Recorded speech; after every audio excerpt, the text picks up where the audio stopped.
Tervist sõbrad, ma soovin teile head uut õnnistatud aastat. 2026 on siin ja ma usun, et issandal on midagi head varuks meile. Sest ka laulude raamat ütleb, et ta ehib oma aasta headusega. Tema jäljed tilguvad õli, rääkides seal võidmisest, millegist rikkalikust.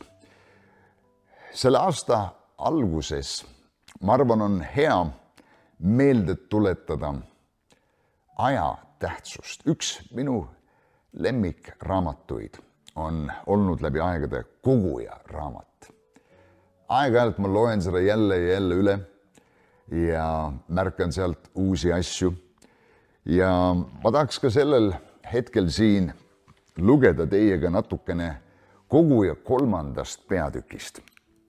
Koguja raamat 3. peatükk, mis ütleb väga tuntud sõnad, mida tihti matustel kasutatakse. Ja see kõlab nii: igale asjale on määratud aeg. Ja aeg on igal tegevusel taeva all. Eesti keeles on sõna aeg see üks ja sama, me ütleme aeg. Me ei tea, kas on tingimata mingi kokku lepitud aeg, on see üks soodne ajahetk. Meil eesti keeles ei ole piisavalt väljendeid, et näidata, millise ajahetkega tegemist on. Kreeka keeles näiteks on 2 sellist valdavat sõna. Üks on kronos. Nii et väga tihti, kui Uues Testamendis sa leiad sõna aeg, võib see olla näiteks sõna kronos. Kronos või kronoloogia, mida me kasutame eestikeelse sõnana, on määratud aeg. See on see, et me lepime mingi aja kokku. Saame kokku seal kell 11, selles kohas, sel ja sel ajal. Või sul on sel päeval sünnipäev. Need päevad sa teed tööd, puhkepäevad, määratud ajad, kokkulepitud ajad. Ja siis on üks teine sõna, mida kasutatud aja suhtes, ja see sõna on kairos. Kairos viitab soodsale ajale. Et teatud tingimused on küpsenud nõnda, et antud hetkel on soodne võimalus teatud konkreetset asja teha. Nüüd kairos aeg ei ole nagu kronos. Kronos aeg on üldine aeg, mille sees me tegutseme, mille raamides me oleme. Kui me ei saanud sellel 11. tunnil kokku, me võime uue aja kokku leppida, teha seda jälle uuesti. See ei töötanud välja, proovime seda ülejärgmine päev jälle uuesti teha, kuni me saame kokku. Kairos momendid aga on teistsugused oma natuuri poolest. Need on soodsad hetked, mille küpsemine on aset leidnud just nimelt selleks ajaks. Nende aeg algab ühel hetkel ja lõpeb. Need ei kesta igavesti. Need on nagu võimaluste aknad, millest tuleb kinni haarata. Kui see uks avaneb või aken, siis see ei ole mitte kauaks. Me teame seda ka näiteks põllupidamisest või aiandusest või kui keegi kasvatab midagi. See, et vili valmib, on üks teatud aeg. Ja me ei saa kunagi täpselt öelda, et see on sellel kuupäeval, sest seal on nii palju muid tingimusi, mis mängivad rolli selleks. Aga me teame, et kui see aeg saabub, siis kui esimesed, ma ei tea, tomatid valmivad või esimesed maasikad valmivad või mis iganes muud, siis see ei ole lõpmatuse nii, kui neid tuleb, vaid ühel hetkel see lõpeb ära. Ehk see lõikus tuleb teostada teatud ajavahemikus ja see on see kairos moment. Kui ma jään sellest ilma, see on läinud. Nüüd õnneks ei ole igavesti läinud ja mulle meeldib see, et elu ei ole nagu sirgjoon punktist A punkti B, vaid see on nagu ring. Ja ma ei räägi siin reinkarnatsioonist, mida mõningad usundid usuvad ja arvavad, et sa võid jälle sündida siia maa peale ja teha oma elu uuesti. inimesena või mingi muu loomana. See on kindlasti valeõpetus, sest piibel ütleb, inimesel on kord määratud surre pärast seda kohus ehk teisisõnu, me kõik elame siin maa peal üks kord. Aga elu on ring selles mõttes, et sarnased tingimused teatud aja tagant jälle presenteerivad ennast meie elus. Täpselt nii, nagu iga aasta on üks kevad, siis tuleb suvi.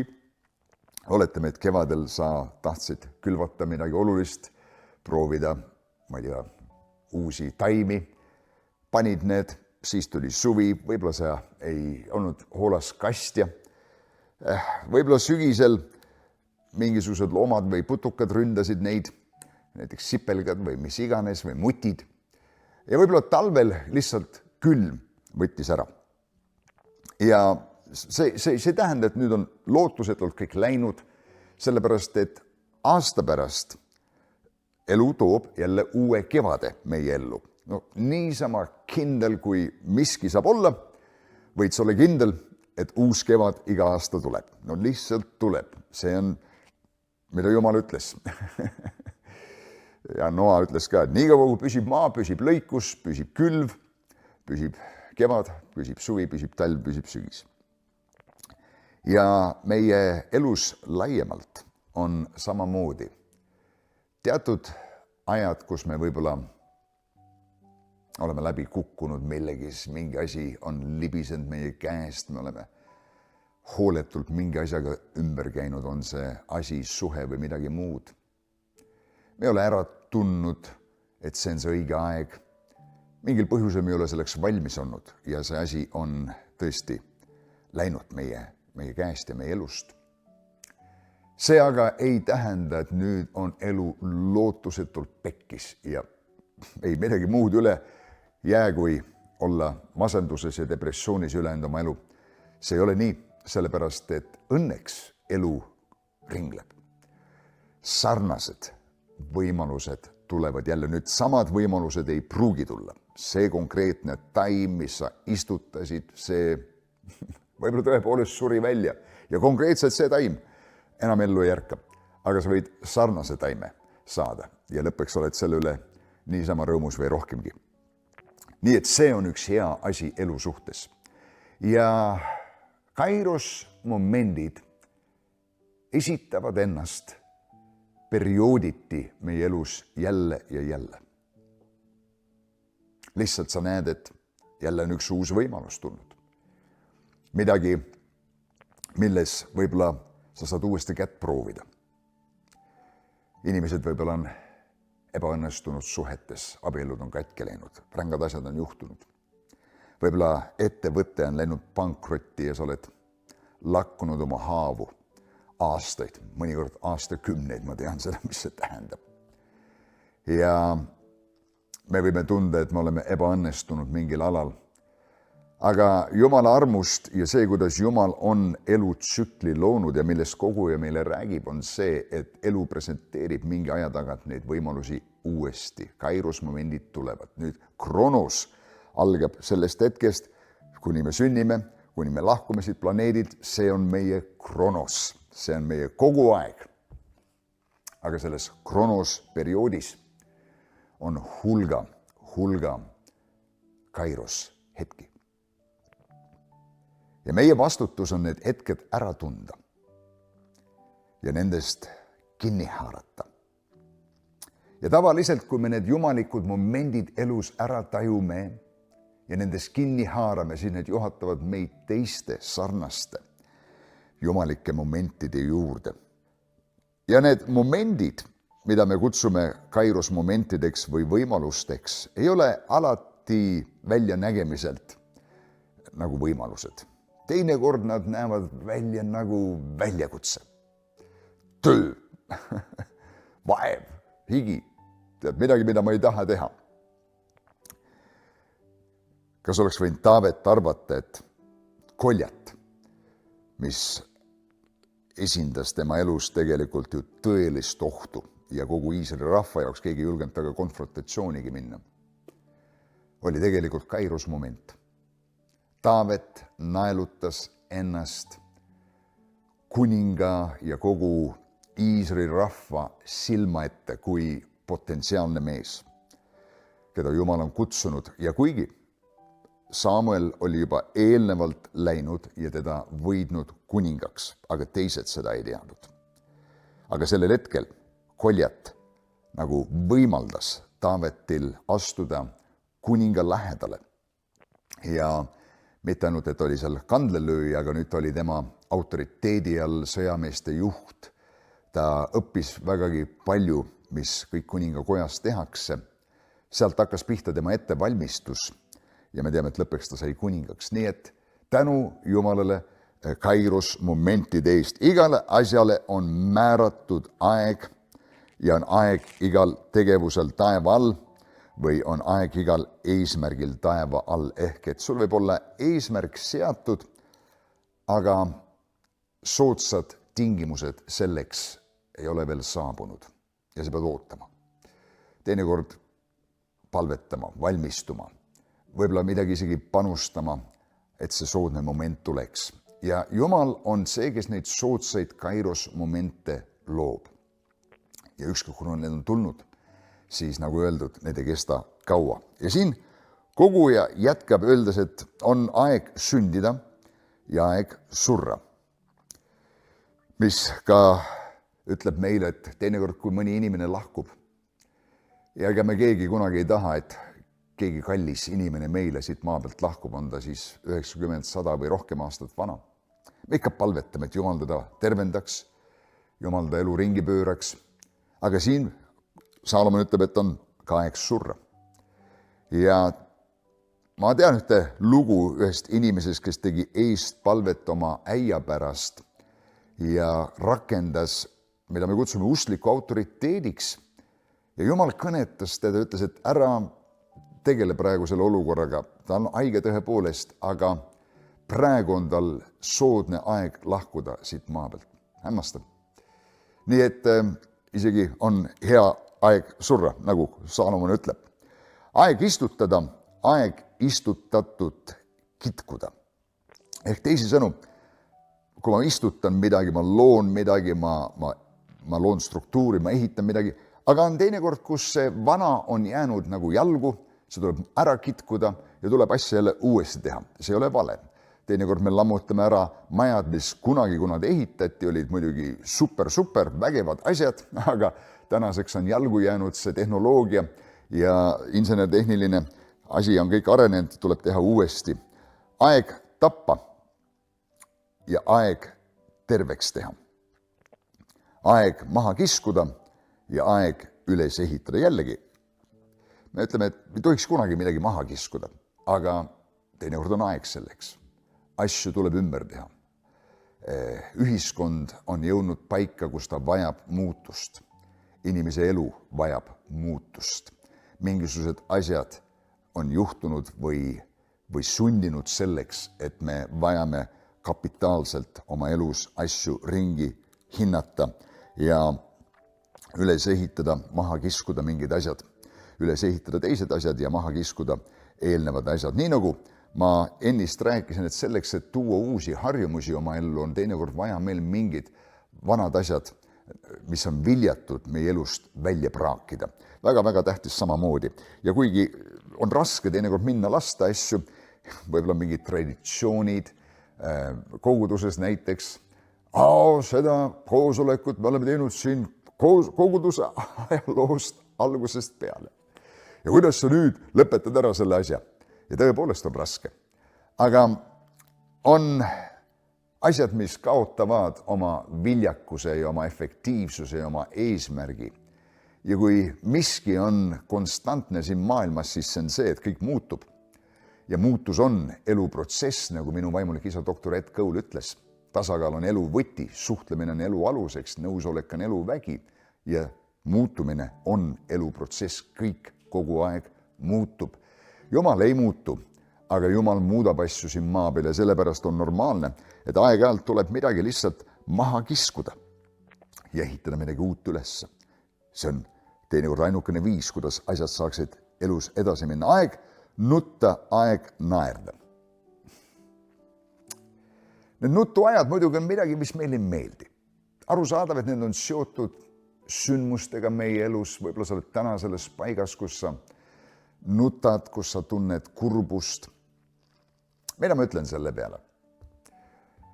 Kurbus tihti on elus üks suurimaid õpetajaid. Sa õpid rohkem kurbuses, kui sa õpid iial rõõmus. Kui sa ei ole tundnud õppimise, tuupimise kurvastust, teised läksid palli mängima, teised said seda teha, sina pidid õppima, siis sa ei oska hinnata ka kooli lõpetamise rõõmu ja juubeldust. Kõik tõeline rõõm, nagu doktor Ed Kõul ütleb, sünnib kurbusest. Ja see tuleb sealt Johannese evangeeliumis, kus öeldakse, et kui naine on sünnitamas, siis ta on ahastuses ja kurb, aga kui laps on sündinud, siis ta unustab kiiresti selle kurvastuse rõõmu pärast, et laps on siia ilma sündinud. Aga tõesti on ajad ja hetked, kus meil tuleb järgi mõelda ja me tõepoolest ilmselt teeme rohkem järeldusi sellises nukras meeleolus, kus me oleme midagi kaotanud, mingid õppetunnid on meile selgeks saanud, kui selle asemel, et kogu aeg on ihihi, ahahaa, või nagu jõuluvana ainukesed sõnavara on ohohoo, eks ole, ho-ho-ho. Ja loomulikult me kõik vajame naerda, me vajame meelelahutust, me vajame aegu, kus me saame ennast laadida. Need ajad on niisama tähtsad, aga samuti on ajad, kus me saame nagu löögi allapoole vööd ja mõtleme järele. Kuidas ma jõudsin siia paika? No jumala eest. Nagu kadunud poeg, et kuidas ma olen siin ja toidan sigu? Pole võimalik. Kuidas on see võimalik? Aga need on. Ja sellest sünnib tema elu drastiline muutus. Tema elu saab ringi pööratud. Meeleparandus on see pöördeline hetk, mis lõppeks viib teda taastumise juurde isaga, kus see kogu asi hakkas mässust ja langemisest peale ja lõpuks viis teda madalama punktini ja meeleparandus juhatas ta lepitusse isaga, mille tulemusena ta sai taastatud. Nii et need madalad punktid võivad olla pöördelised punktid meie elus ja tihti meie teenistus sünnib meie kõige suurematest valudest ja väljakutsetest. Lihtsalt nii see on. Vaimulik teenistus, see sinu sõnum lõppeks on see, millest sa oled läbi läinud ja ellu jäänud ja saad seda jagada teistega. Ja siit edasi ütleb meile Saalomon, et on aeg leinata ja aeg tantsida. Jällegi, aeg-ajalt me elus me kaotame lähedasi. Neid, keda me armastame. Tihti me ei saa aru, miks nii ja miks just praegu, miks just tema. Aga ka need ajad on elus paratamatult. Peame nendest läbi kõndima. Hea uudis on see, et Jumal võib pöörata meie leinamise tantsuks ja siin on need kaks ka koos.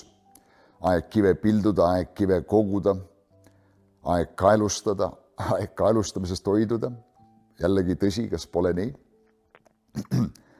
Isegi Paulus ütleb, et tõmbuge kõrvale palveks, rääkides seal abielu inimestele, aga siis ärge jääge nii pikalt eraldi, et olete kiusatud. Ja seal räägitakse siis seksuaalsest kiusatust, tulge jälle kokku. Aeg otsida, aeg kaotada, aeg hoida, aeg ära visata. Jällegi, me kogume asju, meil on pööningud asju täis ja ühel hetkel tuleb uus põlvkond ja ütleb kõik välja. Ja muidugi me, kes me oleme kogunud neid asju, mõtleme, kuidas tead. Aga on aeg, kus vanad asjad peavad minema ja anda maad uutele asjadele ja mitte me ei räägi siin ainult mingitest materiaalsetest juplakatest, ma räägin siin ka vaimsetest praktikatest, uutest distsipliinidest, uutest eluharjumustest. Harjumused võivad olla positiivsed ja head ja ülesehitavad ja meie elu kasuks ja need võivad olla destruktiivsed, need võivad olla mahakiskuvad, need võivad olla meie potentsiaali lämmatavad ja sellepärast peavad mingid distsipliinid ja harjumused periooditi saama välja vahetatud teistega. Ja teinekord elu sunnib selleks, et mingisugused asjad, mida me väga nautisime.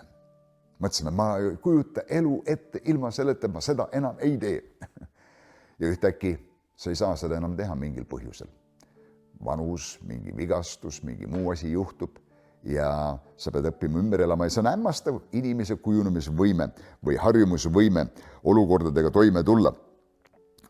Aeg rebida, aeg õmmelda, aeg vaikida, aeg rääkida, vau, kui sügav see mõte on.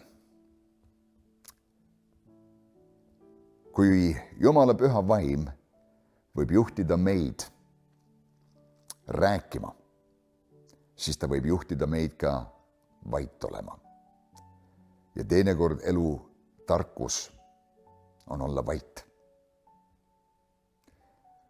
Kui me läheme kedagi toetama leinas, me ei oska alati talle midagi öelda ja ei peagi ütlema, sellepärast et see, mis tervendab seda inimest ja toetab teda, on meie lähedal olek. Sa oled inimesele lähedal. Ja sõnad samuti on muidugi olulised, aga on aeg olla vait. Teinekord Jumal on vait. Vanas testamendis pärast Malakiat 400 aastat Jumal ei ütelnud midagi. Ükski prohvet, ükski Jumala sulane ei toonud esile ühtegi Jumala kuulutust, Jumala sõna. Vaimulik pimedus, kuni tuli Jeesus ja muidugi ennem Rist Johannes. Nii et ka vait olemisel on suur vägi ja tähtsus ja teinekord, ja eriti sellel ajal ja ajastul, kus me täna elame, me vajame vaikust. Paljud inimesed ei suuda vaikusega toime tulla. Nad peavad kogu aeg ammutama kellegi teise mõtteid. Vaadates TikToki, YouTube'i, Instagrami, Facebooki, mida iganes 2 tundi, 20 minutit keskmiselt päevas. Globaalselt inimesed vaatavad sotsiaalmeediat ja ammutavad kellegi teise mõtteid ja nad ei mõtle oma enda mõtteid ja pole siis ime, et tehisaru on arukam kui inimesed, kes ei kasuta oma aru, kes oma intellekti ei kasuta. Ja see ongi ilmselt see tehisintellekti eesmärk lõpuks teha seda, et keegi enam oma intellekti ei kasuta. Ja siis ongi tehisintellekt võtnud üle maailma. Ta ei pea hakkama tuumapomme välja laskma või mingit elektrijaama kinni panema või mida veel tegema. Lihtsalt inimesed sõltuvad sellest tehisintellektist. Oma intellekti ei kasuta, raamatuid ei loe, kontsentratsiooni ei kasuta, fookust ei kasuta. ja ainult vaatavad nagu mentaalseid kompveke sealt interneti avarusest, nii AI-d kui muid asju. Nii et vait olemine ja oma mõtetega olemine ja mõelda iseenda sees asju, nii nagu kadunud poeg seda tegi. Piibel ütleb, keskenes enesesse, sellest lähtus tema elu muutus. Kõik leiutised, kasulikud lahendused, paljud avastused, kõik see, mida Jumal on selle loodu sisse pannud ja leiutajad ja teadlased ja on avastanud neid asju tänu sellele, et nad mõtlesid. Ameerikas, ma mäletan, ma olin ühes konverentsil ja kohtasin seal ühe endise gängsteriga. Ja see mees oli muidugi saanud kristlaseks ja oli seal vanglateenistuse meeste ja naiste koosolek oli, et ütles mulle, et ma olen leidnud, elus kõige raskem töö on mõtlemine. Ja tänapäeval see on tõesti haruldane leida, et keegi mõtleb. Minu teenistus on igal juhul kutsutud mõtlevate inimestele juurde ja ma olen rõõmus, et sa oled üks nendest. Aeg armastada, aeg vihata, aeg sõjal ja aeg rahul. Nii et mõningad asjad sunnitakse meile peale. Sa ei saa lihtsalt valida. Sõda on üks nendest. Vaenlane tungib su territooriumile. Nüüd on aeg selleks. Meeldib sulle või mitte? Meeldib sulle või mitte? Ja siit Saalomon jätkab, mis kasu on töötegijal sellest, mille kallal ta vaeva näeb. Muidugi peame silmas pidama, et Saalomonil ei olnud seda igavikulist perspektiivi tänu päästele Kristuses Jeesuses, mille najal me teame, et me elame igavesti. Kui lihtsalt inimliku pilguga vaadata, siis elu ju tundub mõttetu. Elan siin, söön, käin vetsus, kõik see, mis söön, läheb välja, ihu vananeb, lõpuks pean siit lahkuma, kõik, mis ma olen oma kätega ehitanud ja teinud, pean jätma kellelegi teisele. See omakorda võib-olla teeb mingeid rumalaid otsuseid. Ja Saalomon siin arutleb, et elu on nagu mõttetu, aga see on selles võtmes, et ta ei tea seda päästeväge veel, mida sina ja mina teame. Ja sellepärast ütleb siin päikese all, mitte Jumala perspektiivis, aga siin maailmasüsteemis. Ma olen näinud tööd, mida Jumal on andnud inimestele, et nad endid sellega vaevaksid. Ja siis ta ütleb salm 11. Kõik on ta omal ajal hästi teinud, see on Jumal, kõik on ta omal ajal hästi teinud. Ta on nende inimeste südametesse pannud ka igaviku. Ometi ilma, et inimene mõistaks Jumala tehtud tööd algusest lõpuni. Mäletan, ma olin noor mees, kristlane, aasta võis olla 92 ja oligi. Sõitsin bussiga Pärnust Tallinnasse ja lugesin piiblit ja siis just nimelt seda kirja kohta lugesin ja äkitselt jäi mulle silma see, et inimene ei mõista Jumala tehtud tööd algusest lõpuni.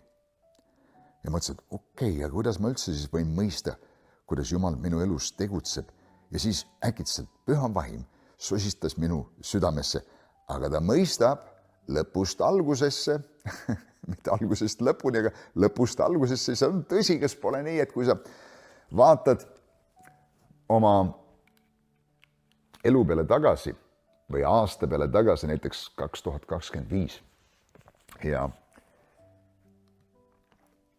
vaatad, kuidas mingid tõelised väljakutsed, rasked olukorrad, situatsioonid sinu elus, kus sa mõtlesid, et sa ei vea välja. Ja kui sa täna vaatad tagasi ja Jumal on olukorrad muutnud ringi, sind muutnud, imesid teinud. Sa ütled, see ei ole, et ma isegi nagu pidin läbi rühkima sellest asjast, ma vaatan tagasi ja näen, et mind nagu kanti. Jumal kandis mind. Jumal arm hoidis mind. Ma mäletan, kui ma vaatan tagasi selle faasi peale, mis minu elus oli ääretult raske periood aastal 98 kuni 99, kuni peaaegu 2000. Ma läksin ära Pärnust, ma olin Tallinnas, ma astusin kõrvale pastori teenistusest, ma kaotasin sisuliselt kõik oma asjad, mis mulle tähtsad ja väärtuslikud olid. Paljud sõbrad jätsid mind maha. Kõndisin seal Tallinnas iga õhtu parkhotelli ees olevas pargis, palvetasin, rääkisin Jumalaga. Hommikul läksin tööle, tegin tavalist sekulaarset argitööd, mida ma ei olnud elus enne teinud, mida ma ei olnud iial arvanud, et ma pean kunagi tegema, sest ma teadsin algusest peale, et Jumal oli kutsunud mind oma vaimulikku töösse ja mu elu oli nagu raputatud üsna aluskihtideni välja.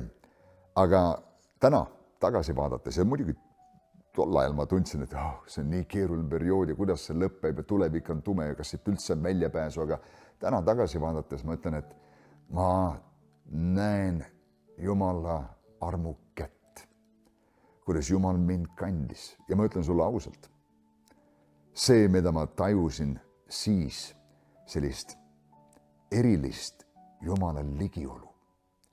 Ja see on, kui sa oled murtud. Inimesed, kes on leinas, kes on kurbuses, aga pöörduvad Jumala poole. Mitte ei jookse tema juurest ära ega pettu ega frustreeru, vaid tulevad tema ligi nagu Taavet ütles, et ma otsin teda vara ja temas on minu varjupaik ja tema on minu kindel mäelinnus. Ma tundsin Jumala ligiolu. Nii et sõbrad, need rasked ajad teinekord on ajad, kus Jumal saab meile tõeliselt ligi ja sealt algavad alati muudatused, murrangulised, pöördelised elufaasid uuesti pihta, mis pärast me ütleme, vau, see, kuidas Jumal seda tegi. Tolles hetkes, kui ma olin selle sees, mina vaatasin ettepoole ja tulevik tundus tume. Ma ei tea, kuidas see juhtub, kuidas ma sellest läbi lähen. Ma lähen kooli, 3 aastat vaja teha seal magistrikraadi näiteks või bakalaureust või lähed sõjaväkke või veel mingi teine väljakutse, millega sa silmitsi seisad. Võib-olla mingi haigusega. Aga kui sa oled sellest asjast läbi läinud ja vaatad tagasi, siis sa näed küll Jumala tööd. Siis sa mõistad Jumala tööd, kas pole nii. Et inimene ei mõista Jumala tööd algust lõpuni, aga kui ta vaatab lõpust tagasi algusesse, ütleb, hei, ma näen, kuidas Jumal korraldas, ta saatis selle inimese. See ime juhtus sellel hetkel. Ma olin õigel ajal õiges kohas. Ma näen, kuidas Jumal orkestreeris minu elu nagu Joosepi puhul, et jah, vennad teda hülgasid, aga ta sattus selle läbi Egiptusesse ja seal ta kohtus Potifariga, kes ostis ta ära ja selle kaudu ta või juhtus see intsident Potifari naisega, mille tõttu ta sattus vanglasse, seal ta kohtas kaasvangidega, tõlgendades nende unenäod ja selle tõttu öeldi või räägiti temast Vaaraole, kes ühel hetkel kutsus Joosepi vanglast välja ja Joosepist sai Egiptuse peaminister ühe päevaga. Ja see on seepärast, mida soosing võib teha. Sa võid kõndida pimedusest, varjatusest, silmapaistvusse, lava tagant lavale, ühe hetkega, ühe päevaga. Hommikul oled veel seal vangla naride peal, prussakad ja hiired ja kõik muu jooksevad ringi. Õhtul lähed magama kuninglike linade vahele. Hommikul sina orjad, sina jooksed ringi, sa oled yes sir. Õhtul on sul hunnik sulasid ja teenijad, kes on sinu sõna peale valmis tegema mida iganes. Hommikul oled seal veel vang ja vangi nimekiri ja sul on number ja Potifar, kes sind sinna on pannud, annab sulle käske ja sa kardad teda. Õhtul on rollid vahetunud. Joosep on boss ja Potifar kardab oma elu pärast ja Potifari naine veel enam. Nii et see on see, mida soosing võib teha. Ühe hetkega pöörata sinu elu ringi. Ja Piibel ütleb, et Jumal ehib meid oma soosinguga kui kaitsevarjuga. Jehova õnnistab õiget ja ehib teda oma soosinguga või hea meelega kui kaitsevarjuga, mida üks lauludest ütleb. Nii et see, mida me siin loeme. Psalm 12, ma mõistsin, et inimestel pole midagi paremat kui rõõmus olla ja elu nautida ja sõbrad, meil tuleb seda teha. Elu presenteerib piisavalt väljakutseid, muresid, koormaid, probleeme lahendada, kriisiaegu, kitsaskohti, pingeväljad. Nii et iga võimalus nautida elu, nautida head seltskonda, naerda nii palju, kui sa saad, tunda elust rõõmu, on hea asi teha. On ju seegi Jumala and igale inimesele, et ta võib süüa ja juua ning nautida head, hoolimata kõigest oma vaevast. Nii et kui sa hakkad sööma, siis sa võid kinnitada, et see on Jumala and, et sa saad süüa ja nautida seda. Ma mõistsin, et kõik, mis Jumal teeb, on igavene. Vau. Meie elud, meie otsused, meie teekond siin ei ole juhuslik. Sellel kõigel on üks mõju meie igavikuks ja see on tähtis. Jumal teab, miks sa oled siin. Jumal teab, et sa oled selles elufaasis. Need asjad, millest sa läbi kõnnid, isegi kui sa oled valesid otsuseid teinud. Jumal on võimeline pöörama kõik selle ringi heaks nende jaoks, kes teda armastavad. Ära kunagi, kunagi, kunagi lõpeta Jumalat armastamast. Sest nende jaoks, kes teda armastavad, kõik üheskoos töötab kasuks. Kes teda armastavad ja tema kavatsuste järgi on kutsutud, on roomlastele 8.28 salm. Nii et ta on teinud selle nõnda, et sellel ei ole midagi lisada ega sellest ära võtta, ehk see on täiuslik. Täiuslikust ei saa midagi ära võtta ja Jumal teeb asju täiuslikul viisil. Ja Jumal on seda teinud nõnda, et teda tuleb karta. See ütleb, et on looja, on disainer, on keegi, kelle intellekt on nii palju üle kõigest sellest, mida inimene iial võiks mõelda. Ja mis on, 15 salm ütleb nõnda veel lõpuks, see on juba olnud. Mis on? See on juba olnud. Ehk teisi sõnu, kui sa tahad teada, mis tulevik toob, vaata selle peale, mis minevikus on olnud. Ütleb, kulla hind läheb üles, siin aktsiaturg on selles bubble'is või mullis, usu mind, kõik, mis läheb üles, läheb ka vahepeal alla ja kõik, mis on minevikus juhtunud, juhtub ka uuesti tulevikus. Need tsüklid käivad maailmast läbi, me teame seda, mis tuleb, seegi juba on olnud ja viimane lause siin, ta ütleb, et Jumal otsib möödunu taas välja. Mis ütleb seda, kui Jumal on külastanud Eestimaad ärkamisega, kui Jumal on külastanud seda maailma erinevate ärkamiste kolletega, kust on välja valanud oma püha vaimu, nagu Azusa tänava ärkamine, kus sajad ja sajad said terveks ja pristitud püha vaimuga ja siis ta teeb seda jälle. Jumal otsib möödunu taas välja. Ja ma arvan, et see on hea hoiak, millega astuda edasi aastasse 2026.